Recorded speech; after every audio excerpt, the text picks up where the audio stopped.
Well, I'm the chairman of Match. I'm an executive chairman. I've been with the company since its inception. It's a company that was first formed by two long-time partners of FIFA. I first started with the FIFA World Cup for the '86 World Cup in Mexico. But Match itself was appointed to deal with the IT solution, the ticketing solution, and the accommodation solution for 2010 and 2014 back in 2003. And I've been the executive co-chairman of Match since that time.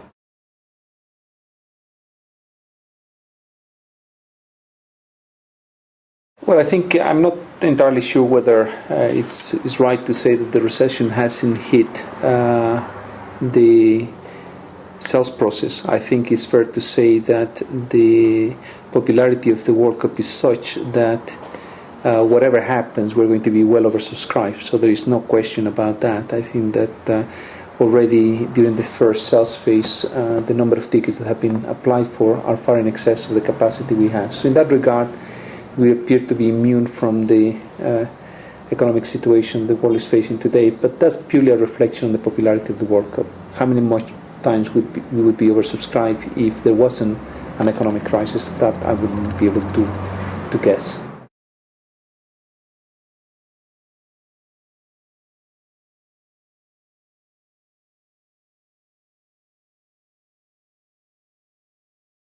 Well, certainly it's true to say that a very significant proportion of the tickets for the general public have gone on sale on the 20th of February, and the first sales phase will come to an end on the 31st of March. So those that did not apply during the first sales phase have lost the opportunity to be one of the lucky customers to have secured their tickets for 2010.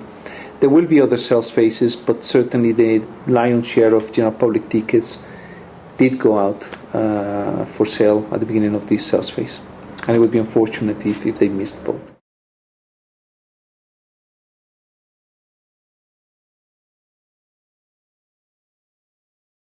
Yeah, essentially we have two types of sales phases. The first sales phase, the one that we're about to complete, is based on collecting applications which are then entered into a random selection draw. The reason for having to have a random selection draw is because we are going to be oversubscribed. So therefore the fairest way, the most equitable way to award tickets to applicants is to conduct an electronic random selection draw.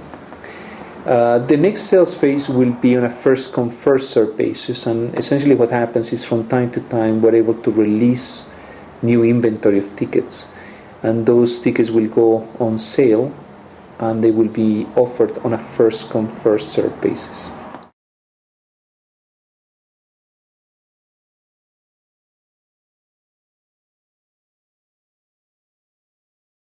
It's basically your name, title, your address, your ID or passport number, the details of your guests. In your application, you're able to apply for a maximum of 4 tickets per match.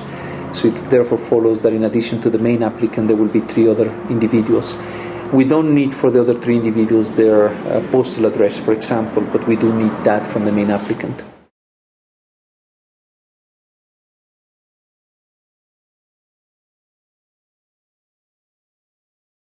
I think we had to come up with a specific number, and the specific numbers that FIFA has operated with for the last 3 World Cups now, it's basically a maximum of 4 tickets per household per match and a maximum of 7 matches. Those are the numbers. The 7 matches is logical because for a team to make it through to the final, they would have had to play 7 matches. So the 7 is a logical number. If the team of your choice were to play the final, you would have had to buy a series of 7 tickets to see it from its first match through to the final.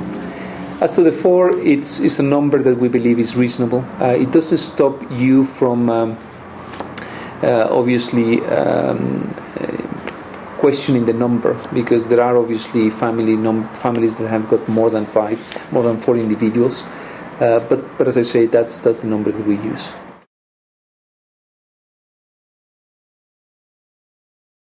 Yes, basically we divide the stadium into 4 category sectors, and we basically have category 1 as the more expensive tickets and category 4 as the most affordable. It works like a fan working outwards from the center line of the stadium, of the pitch. So that the further away you move towards the corner flags and the back of the goals, the cheaper the category of tickets is. It's something that varies from sport to sport. I believe that some people in rugby prefer to be behind the goals. I personally enjoy watching football behind the goals. I think that's sometimes where you get the best atmosphere at the stadium, but that is designated as the most affordable sector of the stadium.